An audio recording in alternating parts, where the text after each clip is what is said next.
السلام عليكم ورحمة الله وبركاته. لسه واصلين المزرعة اهو النور. دي مزرعة الزباد بتاعتنا. طبعا ما عندناش شراكات اهو، بقول للناس اللي بتسأل عن شراكات، مفيش شراكات خالص، كله هنا قوة الدفع، فاهمني؟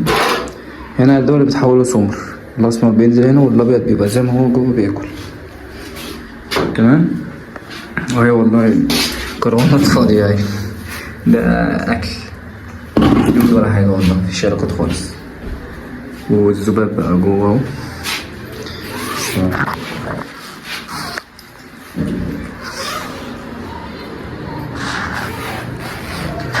الذباب اهو.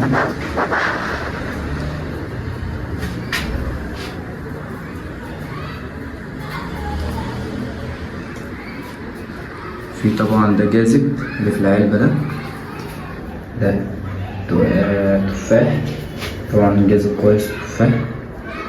وهنا دي بطاطا حطيتها لهم اللي هم يبيضوا عليها عادي، ودي بطاطا مقفلة عليها وحاطط لهم بياضات.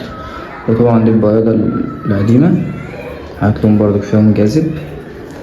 ودي الحاجة اللي بيشربوا منها، هم واقفين بيشربوا عشان ما يغرقوش. طبعا ده تيشيرت تحتيه مية، البتاعة دي كلها مليانة مية، فالتيشيرت بيبقى مندي، بيبقى فيه مية، فهم بيروحوا يشربوا من التيشيرت.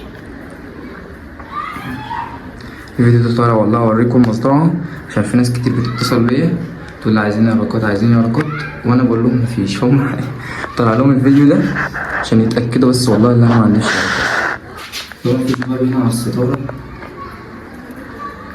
هناك، كل حتة فيها ذباب هناك. طبعا واقف بره والجو موت، مش عايز اقول لكم، انا مخليهم الأوضة حرارة عالية اوي. واللي محتاج اي سؤال يسألولي في الكومنتات وانا هرد عليه بأمر الله. بس اوريك شكل الذبابة اهي، مش شبه ذبابة المنزل خالص، دي حاجة ودي حاجة تانية. تمام؟ يا ريت اللي مش مشترك في القناة يشترك ويفعل زر الجرس عشان يوصلك كل شعار جديد، ويا ريت اللي مشترك يلغي الاشتراك ويشترك من جديد ويفعل زر الجرس بعد اذنكم، عشان بس اليوتيوب مش بيبعت رسائل للناس المشتركة في القناة، عشان القناة قعدت مدة بس مش شغالة وكده. فالغي الاشتراك واشترك تاني وحط لايك للفيديو. كان معاكم سامر احمد من اسكندرية، يلا سلام.